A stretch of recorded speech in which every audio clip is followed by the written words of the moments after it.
evidence of that the ulama they take from the Quran, that this is basically, it's a way of life. It's not just about this ilm and that's it, no, it's a way of life. That Allah subhanahu wa ta'ala said to His Messenger sallallahu alayhi wa sallam, فَقَاتِلْ فِي سَبِيلِ اللَّهِ لَا تُكَلَّفُ إِلَّا نَفْسَكَ وَحَرِّضِ الْمُؤْمِنِينَ. That Allah subhanahu wa ta'ala said to the Prophet sallallahu alayhi wa sallam, fight for the sake of Allah, لَا تُكَلَّفُ إِلَّا نَفْسَكَ. You are not responsible for anyone but yourself. وَحَرِّضِ الْمُؤْمِنِينَ, and entice and encourage the believers.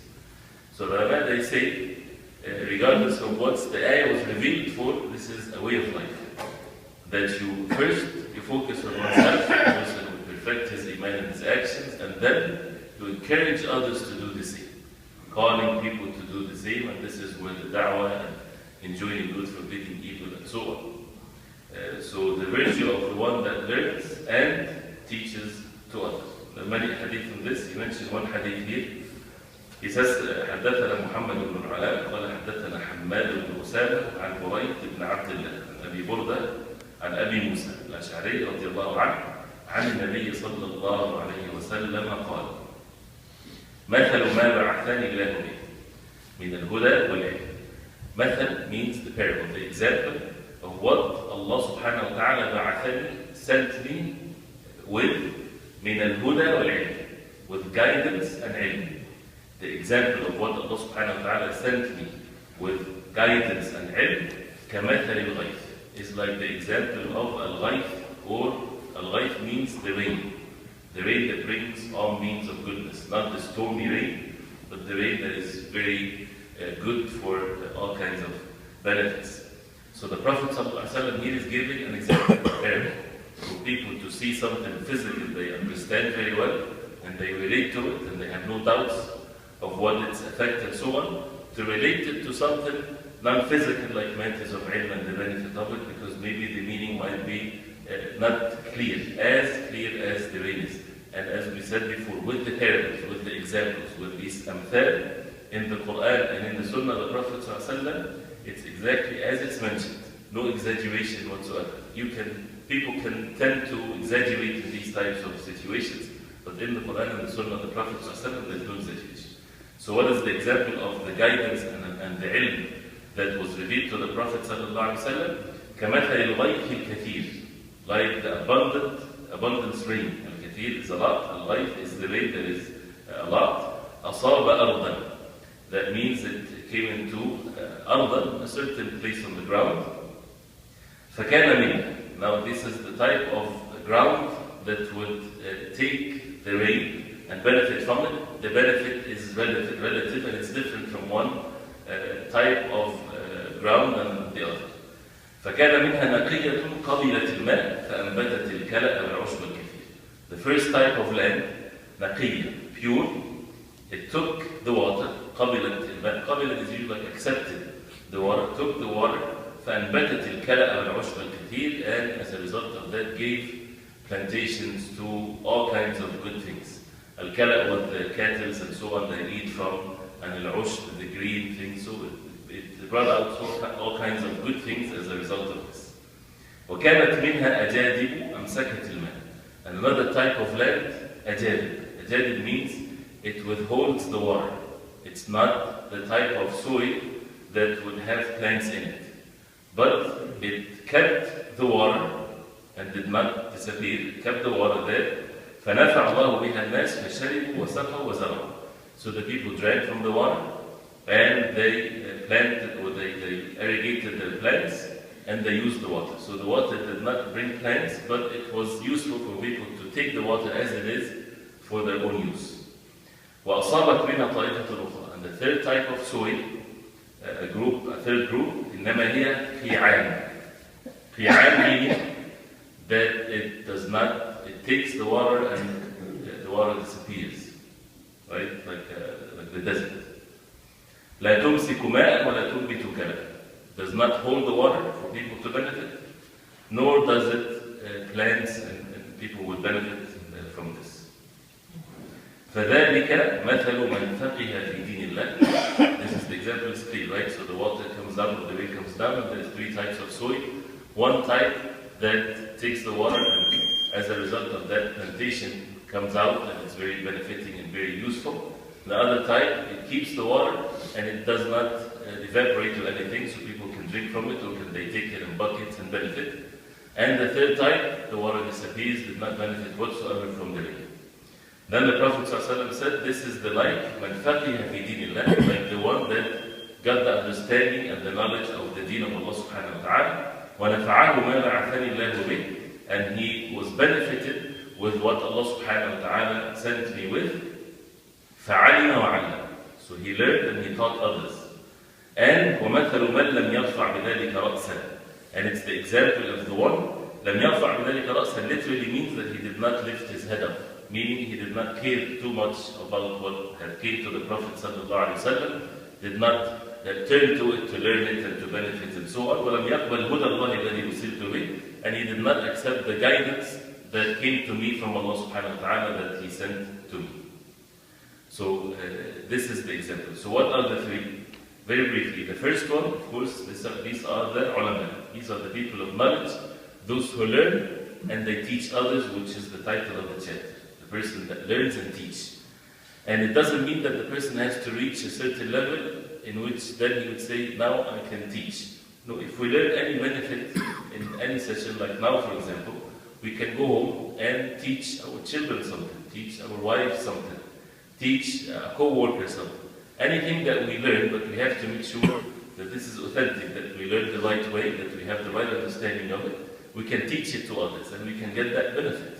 So it's not a level that a person has to wait to do. It's any benefit that we learn, we can teach them.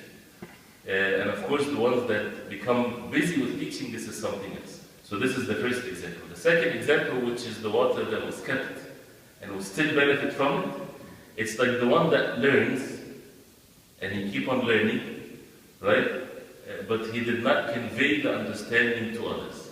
People benefited from this learning, he benefited himself from it. And people benefited also like narrating just or conveying the knowledge the way it is, without understanding meaning, without explaining, without teaching. Like the narrators of the Hadith, for example. They heard the Hadith and they narrated the way it is. They just carry it, they convey the message the way it is. And as we heard from before the Hadith of the Prophet ﷺ, that maybe someone that carries the knowledge, he would carry it to someone that has better understanding. He would carry it to a alim, or someone to be alim. But the one that carried it or conveyed it, he was not at the same level. So this is the second level, which is still a virtuous thing because he had benefit extended, as the water was benefit, but the first one is higher. And this one, the benefit is still there, as we heard. The third one is the one that doesn't learn and doesn't benefit whatsoever. So it shows usually when a person learns, have the ilm, he would never keep the ilm for himself. Otherwise he doesn't understand what ilm is. Because as we said, al-ilm al-khashya. Al-ilm is to have the fear of Allah. The real meaning of knowledge is to have the fear of Allah, to be obedient to Allah subhanahu wa ta'ala. So if a person had the right knowledge, he would understand that this is part of the deen, is to convey the message, not to conceal the knowledge, to teach others and so on. But if somebody has some information, this has nothing to do with al-ilm. Al-ilm here is the obedience of Allah subhanahu wa ta'ala based on what's in the Quran and the Sunnah of the Prophet. There's an extension to the Hadith. He says, قال أبو عبد الله, which is الإمام Bukhari رحمه الله, قال إسحاق بن راهويه وكان منها طائفة قيلت الماء قاع يعلوه الماء والصفصف المستوي الأرض. It's another wording of the Hadith which is the same thing. That the second type of the land where it kept the water like people would get from the well, the water instead of being above the ground. والصفصف, this is something that is on top of the ground. So this is the Hadith. So the parable is so clear and shows the virtues of those who would learn and teach. And we know the Hadith of the Prophet ﷺ, خيركم من تعلم القرآن وعلمه. The best among you are those who learn the Quran and teach it to others. So we ask Allah subhanahu wa ta'ala to make us benefit. Again, as we said, these types of sessions or sessions of knowledge is not to have some information, but it should change our life. So whenever we learn something, then we take it upon ourselves that this becomes our way of life. But we have to make sure again that what we know is right and what we convey also is correct. Then the next chapter says, باب رفع العلم وظهور الجهل. باب رفع العلم. رفع means the ascending something. So the ilm will be ascended, meaning lifted away. وَظُهُورِ الْجَهْلِ, and the jahl or ignorance will prevail and will become apparent and clear instead of the ilm, because there are two opposites. If one is present, the other will disappear. If the one is absent, the one will be there. And if some of the ilm is there, that means some of jahl is there, right? So something has to be filled. The life of the people has to be, people have to live their life. They have to make their salah, they have to deal with things, whether it's halal or haram, and they have to get married, and there's divorces, and all kinds of things. They have to deal with money. So either there is knowledge, where people will apply the knowledge, or there's no knowledge and it's ignorance, or there's some knowledge. If there's some knowledge, would that be sufficient? No, because the lack of knowledge means this lackness had been added with some ignorance. And that's why when the Prophet ﷺ, when he talked about things would happen in the times of fitan, one of the stages of fitan is that people will come, تَعْرِفُ مِنْهُمْ وَتُنْكِرُ, meaning you would see some things that are good in them, you know that this is part of the deen, and also they have some things that is against the deen, right? And this is the time of fitan. And there will be a stage where there's goodness, وَفِيهِ دَخَلْ, goodness but has smoke in it. So the goodness is not really clear, has some smoke in it. So the same thing, when so there's some ilm. And sometimes it's more dangerous to have some ilm than no ilm whatsoever. Right? When people have some ilm, a person tends to be arrogant because he has a lack or shortage in ilm. Because when a person has deficiency in ilm, he will tend to be arrogant. The more the person has knowledge, the more he's humble. And the more he humbles himself to the ilm and to the deen and to others and so on. The less knowledge a person has, the more arrogant he would think that he knows everything. The more the person learns, the more he will realize that he doesn't know anything. Right? The opposite. So that's why when there's less ilm, but there's some ilm, sometimes people tend to be arrogant and they can cause deviations and so on. But when there's no ilm whatsoever, of course this is the worst state, but sometimes when people don't have knowledge, they would know that they don't have knowledge, very obvious, and if they are sincere, that they would ask the people of knowledge. So they would get guided this way. Right? So again, the time where the ilm will be lifted and the jahl or the ignorance will prevail. Still in the title, a very important statement, and I call these statements, it's a life-changing statement. He says, وَقَالَ رَبِيعَةً. Rabi'a, his name is Rabi'atullah, he's the Sheikh of Imam Malik rahimahullah, right? The teacher of Imam Malik rahimahullah. He said, لا ينبغي لأحد عنده شيء من العلم أن يضيع نفسه. لا ينبغي, that means he shouldn't, it is not befitting, right? A person should not do that whatsoever. Someone that has شيء من العلم, some of the knowledge, he should never ruin himself or waste himself. Means what? The meaning of this is that a person, if he has the means, if he thinks that he has the means to learn the deen, he's smart, mashallah, he can learn, he has the ability to learn the deen, to benefit himself and to benefit others, do not ruin yourself, do not waste your life.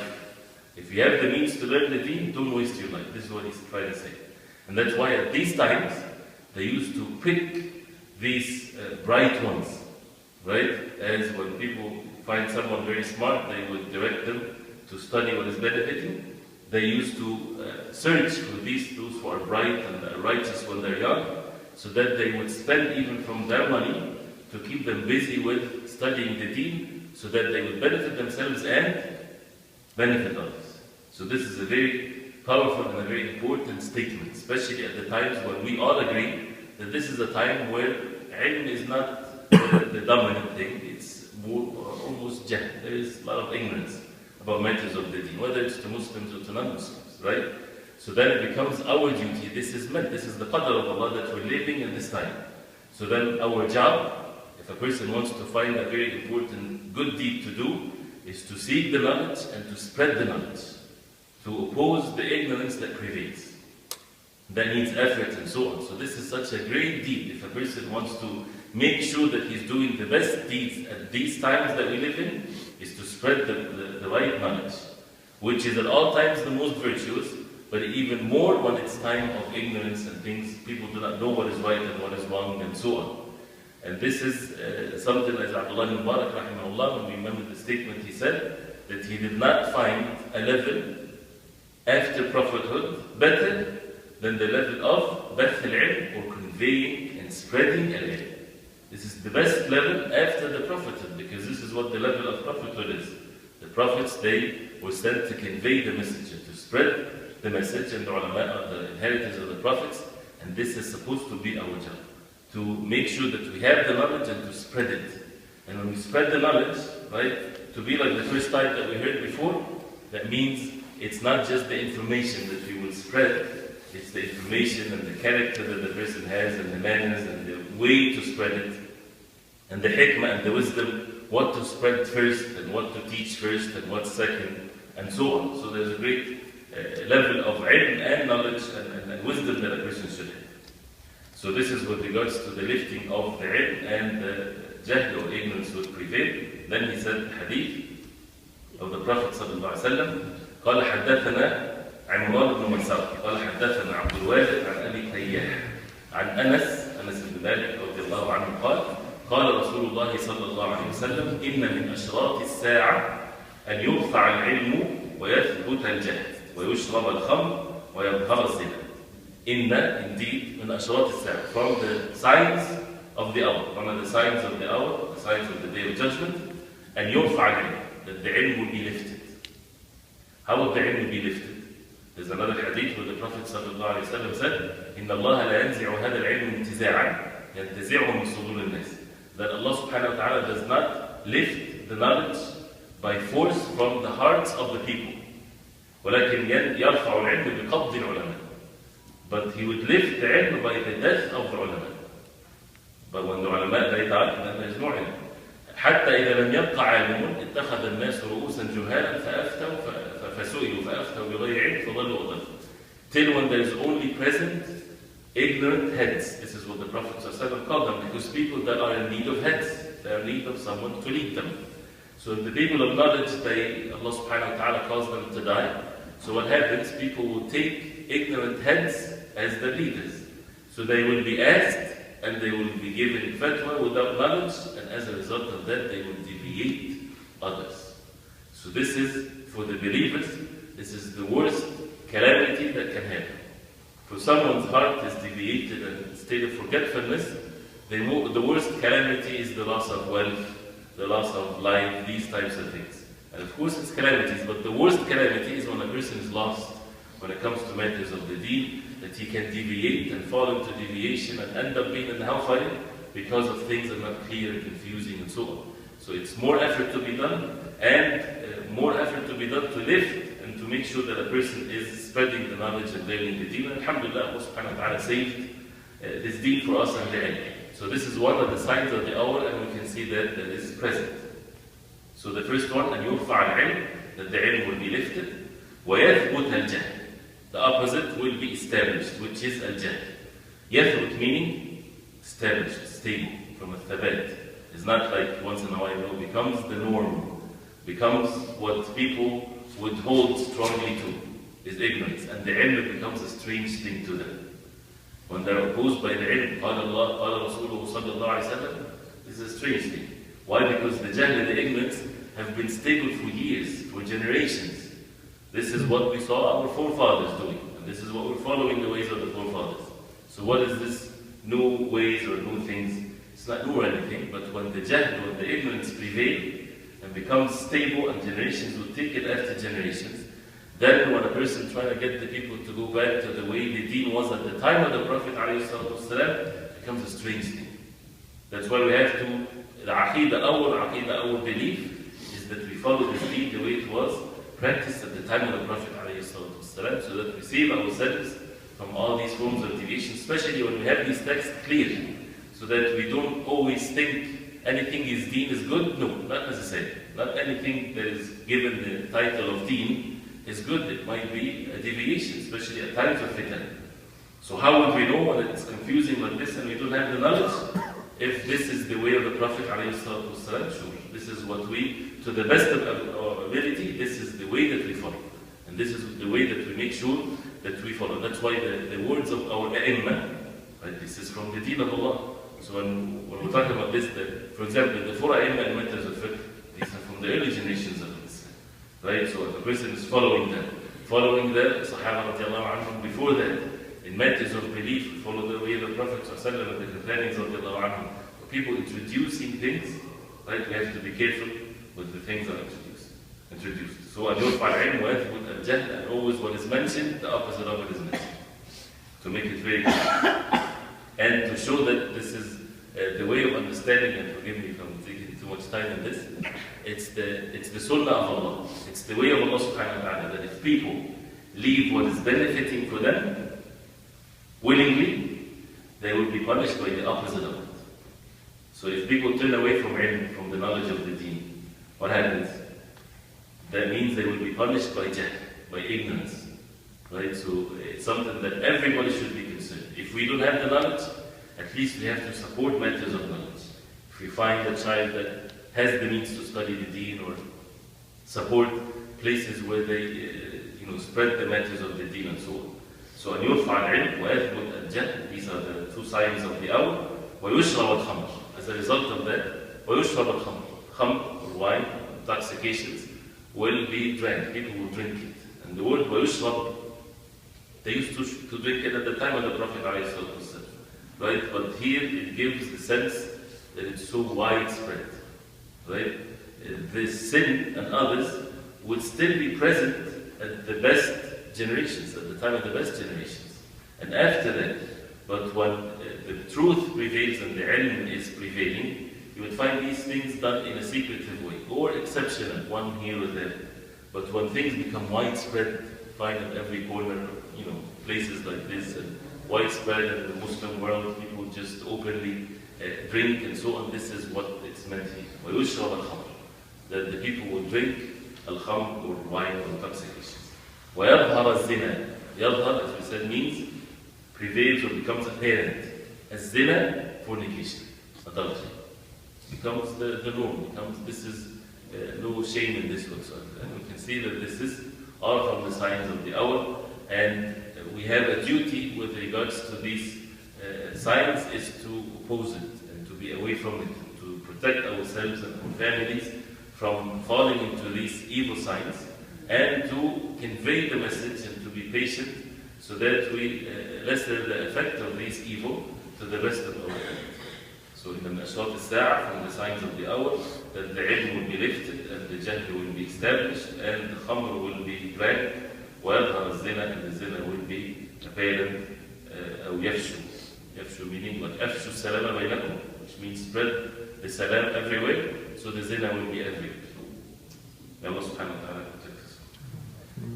Then the next hadith, he says in the same chapter, حدثنا مسدد قال حدثنا يحيى عن شعبة عن قتادة عن أنس قال أنس رضي الله عنه يسأل لأحدثنكم حديثا لا يحدثكم أحد بعد.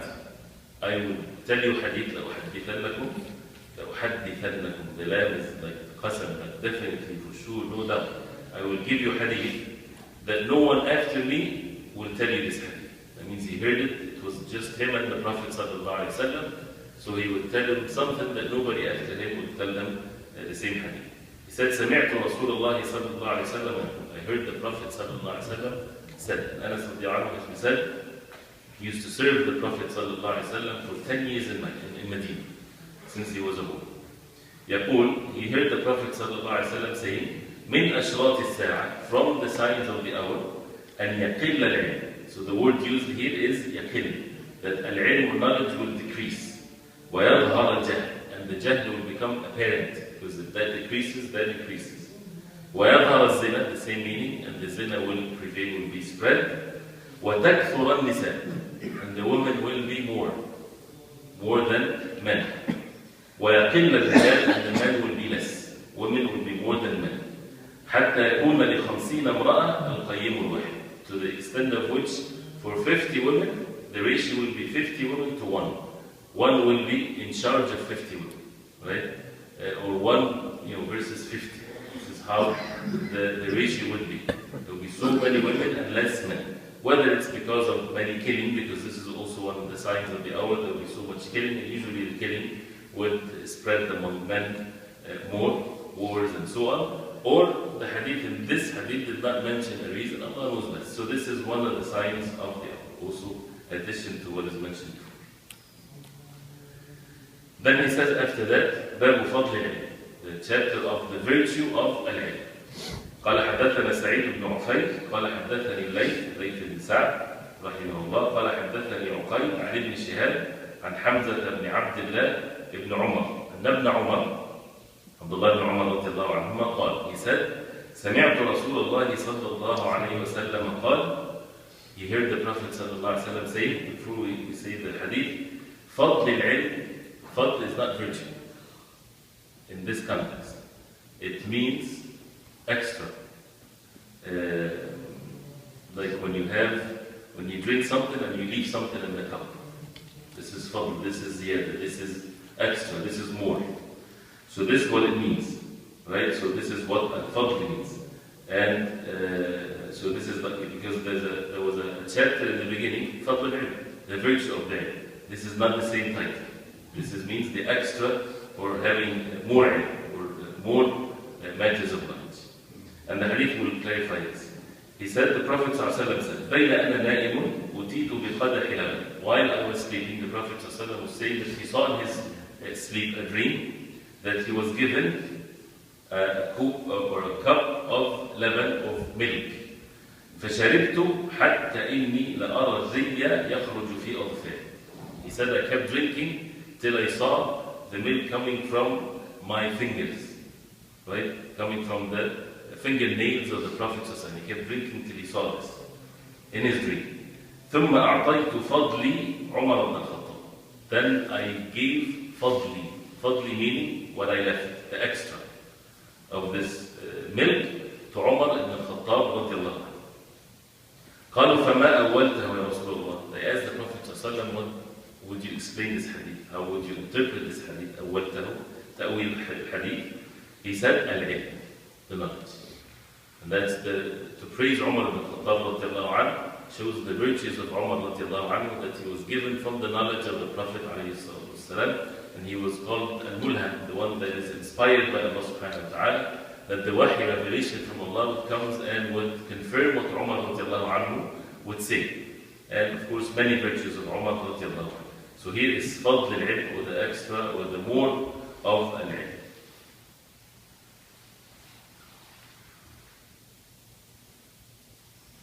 And of course, the benefits of how the Sahaba radiallahu anhum, they benefited from the Prophet alayhi salatu wasalam, and that the ilm was not just the information, was something more. He says, باب الفتية وهو واقف على الدابة وغيرها. باب الفتية, to give fatwa while standing on the dabba, on the mount, one's mount of the animal and so on. And other than that, meaning that this is permissible, this is okay for the person if he answers a question of matters of the deen when he is in that situation, on riding an animal, riding a car, walking, things like this. Because when a person thinks of answering questions of the deen, that this has to be in a majlis where people would sit in the masjid, for example, and they ask questions, and the one that is a mufti or so, he would answer them. Definitely this is a good thing. But one of which, so that the matter is clear, and the ulama, Allah subhanahu wa ta'ala have mercy on them, would mention these types of etiquettes so that nobody would come later and say, no, if you want to ask a question about the deen, you have to come in this room that we call it the room of fatwa. Right? And outside of this, it's haram, it's not permissible. It has to be a certain etiquette, and you give it rituals to it. So the matter is easy. Right? So this is what is meant. قال حدثنا إسماعيل وقال حدثني مالك عن ابن شهاب عن عيسى بن طلحة ابن عبيد الله عن عبد الله بن عمرو بن العاص أن رسول الله صلى الله عليه وسلم, عبد الله بن عمرو بن العاص رضي الله عنهما, he said that the messenger صلى الله عليه وسلم وقف في حجة الوداع بمنى للناس يسألونه. The Prophet صلى الله عليه وسلم stood up in حجة الوداع, the farewell pilgrimage, by Mina, the place of Mina, to the people to ask him. So he was standing in Mina, people are asking the Prophet عليه الصلاة والسلام. فجاءه رجل فقال, a man came to the Prophet صلى الله عليه وسلم and he said, لم أشعر فحلقت قبل أن أذبح. He said, لم أشعر, I did not pay attention, I did not feel what I was doing, so I shaved my head before I slaughtered. This was on the 10th of the Hijjah, right? When more than one deeds are being done in the day, which is throwing the Jamrat al-Aqaba and slaughtering and shaving and making tawaf and sa'i. Right? All of this in the same day of the 10th. Of course, the tawaf and sa'i can be delayed, but this is what the Prophet ﷺ did, all of that on the 10th. So when the Prophet ﷺ came from Muzdalifah to Mina, and he threw the Jamrah of Al-Aqaba, and he slaughtered after that, ﷺ, then he shaved his head, then he went to Mecca to make the tawaf and sa'i, then he came back to Mina to spend the days in Mina, and the 10th and the 11th and the 12th and the 13th. So the Prophet ﷺ did that in that order, right? So he threw the Jamrat al-Aqaba first, then he slaughtered, then he shaved, then he went to make tawaf and sa'i, then he came back to Mina. So the man is saying to the Prophet ﷺ, I did not pay attention, I shaved before I slaughtered. So the Prophet ﷺ told him, إذبح ولا حرج, which means slaughter ولا حرج, no sin, no problem. Slaughter and no problem. فجاء آخر, another man came, فقال لم أشعر فنحرت قبل أن أغني. He said, I didn't pay attention, I wasn't focused. فنحرت قبل أن أغني, which means I slaughtered. And nahr usually is mentioned for the camel, not for the sheep and so on. الذبح for slaughtering is for the sheep, and النحر, because the way of slaughtering is different, is for the camel. So he said, I slaughtered before I threw the jamrah. First thing the Prophet ﷺ threw the jamrah, right? So this man, he slaughtered before he threw the jamrah. The Prophet ﷺ told him, Irmi wala haraj, go through the jamrah and no haraj. No sin on you, you don't have to make any expiation or any dam or anything. Then Abdullah ibn Amr ibn al-As radiallahu anhu, he said, فَمَا سُئِلَ النَّبِيُّ صَلَّى اللَّهُ عَلَيْهِ وسلم عَنْ شَيْءٍ قُدِّمَ وَلَا يُؤْخِرْ إِلَّا قَالَ افْعَلْ وَلَا حَرَجْ. The Prophet ﷺ, he was kept being asked. People kept asking the Prophet ﷺ about anything that was قُدِّم وَلَا أُخِرْ, was done first or last, meaning with the order. People would ask the Prophet ﷺ many questions about the order. He did this before this, or he did that after this. And all of these questions that the Prophet ﷺ was asked like this in that day, he kept saying, If'al wala haraj, which means do whatever, wala haraj, no responsibility, no sin, no expiation whatsoever. The point of the hadith is the Prophet ﷺ was standing in Mina, right, answering these questions, not in a certain setup or anything. So he took from that this benefit. And of course we see also the benefit in matters of Hajj from the rulings of Hajj with regards to these deeds done on the 10th, and the matter is easy by the will of Allah subhanahu wa ta'ala. The perfect way is to do it in the order that the Prophet ﷺ did it. But if it wasn't made easy this way, or if it's done otherwise, the hadith of the Prophet ﷺ were not going to be better than the Sahaba radiallahu anhum. Prophet ﷺ himself, he said to them, do it and there's no harm. But not wala haraj for everything that we do or anything that we do. No, this is something for a specific thing in matters of Hajj. He would mention the same hadith because of the benefits in it, and that's why in the next chapter he says, بَابْ مَنْ أَجَابَ الْفُتْيَ بِإِشَارَةِ الْيَدِ وَالرَّأْسِ. The chapter for the one that answers the question or the futya or the fatwa by the إِشَارَةِ الْيَدِ, by the hand gesture or by the head movement. Right? So this is something that it's valid as long as the message reaches. Why these different specifications here? The fatwa is a very dangerous thing. Right? The one that gives a fatwa or gives a verdict or answers a question of matters of the deen, he is telling that person what Allah subhanahu wa ta'ala wants from him. Right?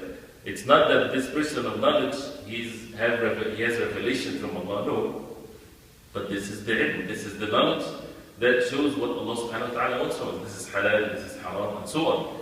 So it's not an easy matter. It's not a religion owned by a person that he can change it whatever he wants.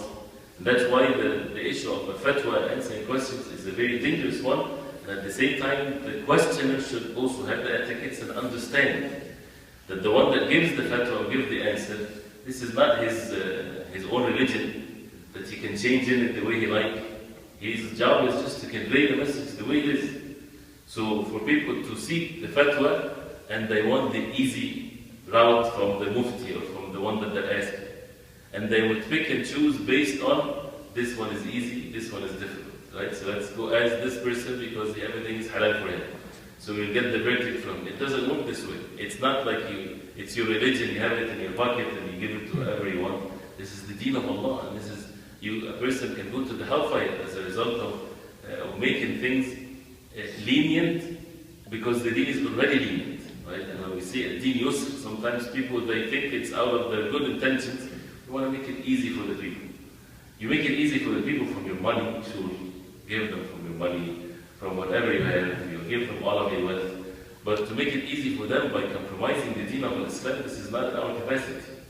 So the job of the alim or the mufti or the one that answers is to convey what he believes is the truth that Allah subhanahu wa ta'ala wants from us. That if the Prophet was alive, he would say this to the best of his knowledge. He might be wrong, there might be differences of opinion, but this is what he believes is the correct answer.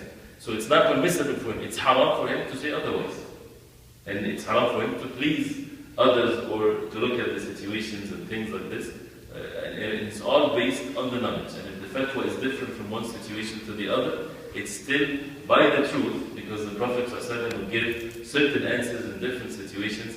So basically, the one that is asking should ask the one that he trusts his knowledge and his religion, and he should be patient, because this is the deen of Allah.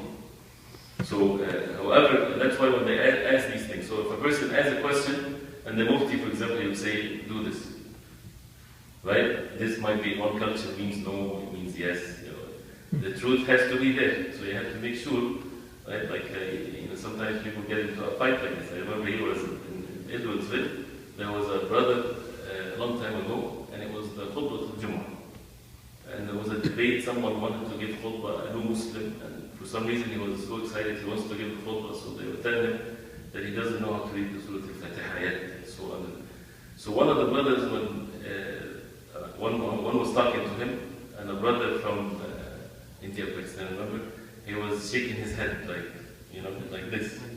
The brother looked at him and he said, he's saying no. That means yes in India. Right. Yeah. And it was about something that was very obvious, right? And he's agreeing, right? But the brother, he's from here, he gets so angry that the brother is disagreeing. And for us to convince him that he's agreeing by what being said, it took us a while. He thought that we were really, trying to, joke with him or something like this. So the point is, these types of gestures, we have to make sure that it's understandable and everything is clear. But he says that this is permissible if it's clear. So he says, حدثنا موسى بن إسماعيل قال حدثنا وهيب قال حدثنا أيوب عن عكرمة عن ابن عباس رضي الله عنه أن النبي صلى الله عليه وسلم سئل في حجته. That the Prophet صلى الله عليه وسلم was asked in his Hajj. فقال ذبحت قبل أن أرمي. A man asked him, I slaughtered before I threw the Jamrah. فأومأ بيده. So the Prophet صلى الله عليه وسلم made a hand gesture. He says, ولا حرج. No problem, right? But he used his hand, عليه الصلاة والسلام, while he was talking. Another man said, قال حلقت قبل أن أذبح. I shaved my head before I slaughtered. فأومأ بيده. So he moved his hand and he said, ولا حرج, no haraj, which means no harm, right? So the sentence here, did the Prophet ﷺ said in this context, he said, ولا حرج, and he moved his hand, or he moved his hand and that's it? Linguistically, both can be understood. You can say in the Arabic language, فَقَالَ بِرَأْسِهِ أَيْ نَعَمْ. Right? The man said by his head, yes. He said by his head, yes. He said, you say by your tongue, right? But the sentence, literally, you can say, you said by your head. Or you said by your hand as no. That means you didn't say anything. It's your hand that said this. So this is what the hadith can mean this. That in other contexts, the Prophet ﷺ was doing this or doing something was being done. That means no problem. Right?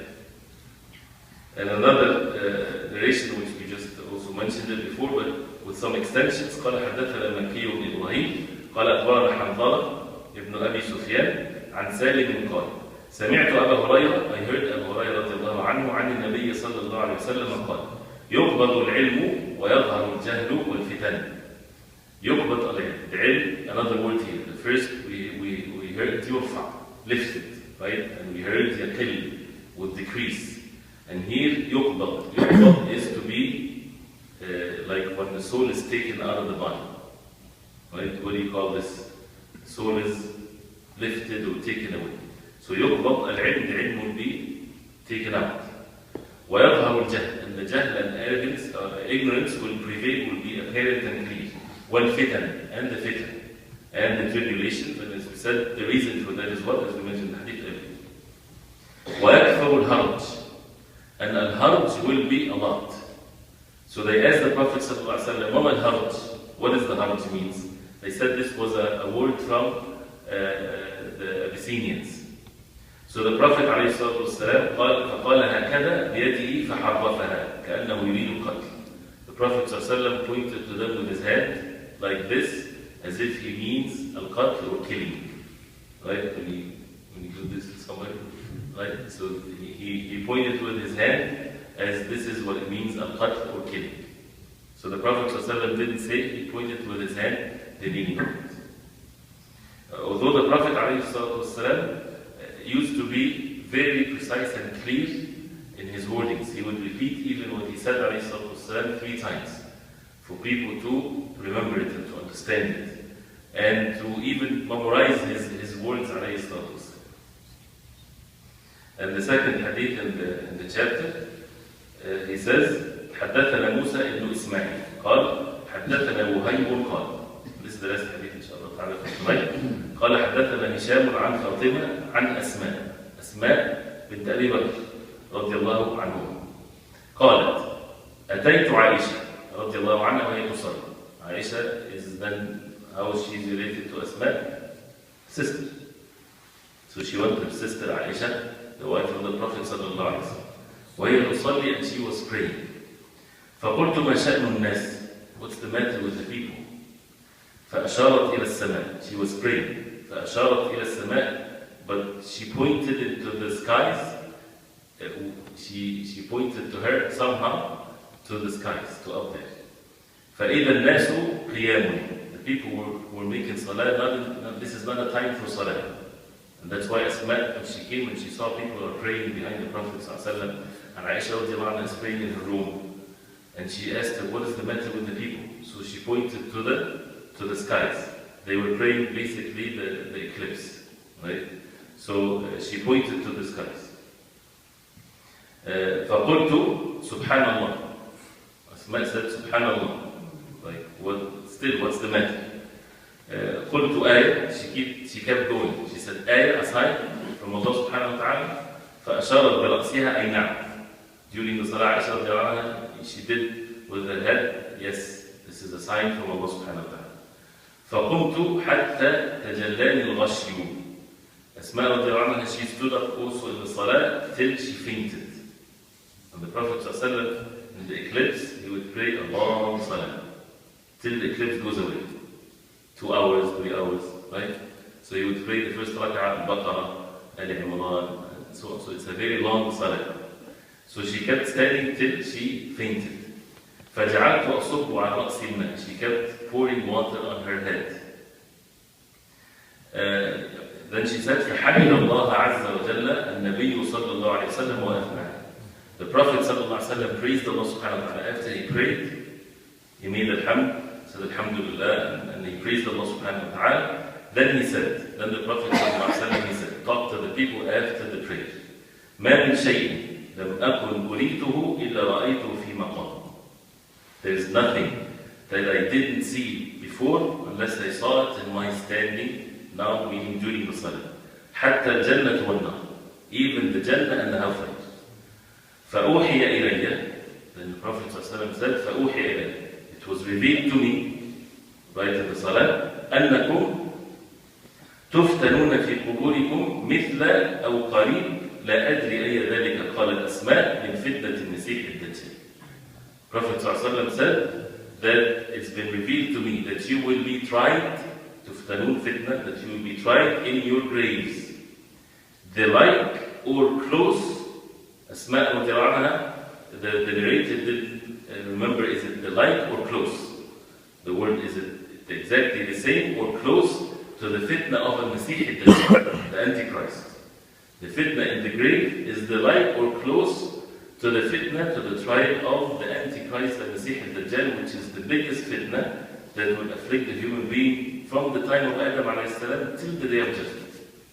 So there's another big fitna for everyone whenever they go to the grave, which is the three questions. What's your Lord, what's your religion, who's the man that was sent to you? And it's a big fitna trial. And you see how the matter is seriously. And before we go further, it shows clearly, and this is a part of the hadith where the ulama, they use clearly, that this is, the sunnah is wahy from Allah subhanahu wa ta'ala. This is not Quran. This is the sunnah of the Prophet ﷺ. And the Prophet ﷺ said, it has been revealed to me. So the sunnah is wahy, exactly like the Quran is wahy. Right? So Jibreel alayhi salam, right, this is a matter of belief. We have to have it in our hearts very clear.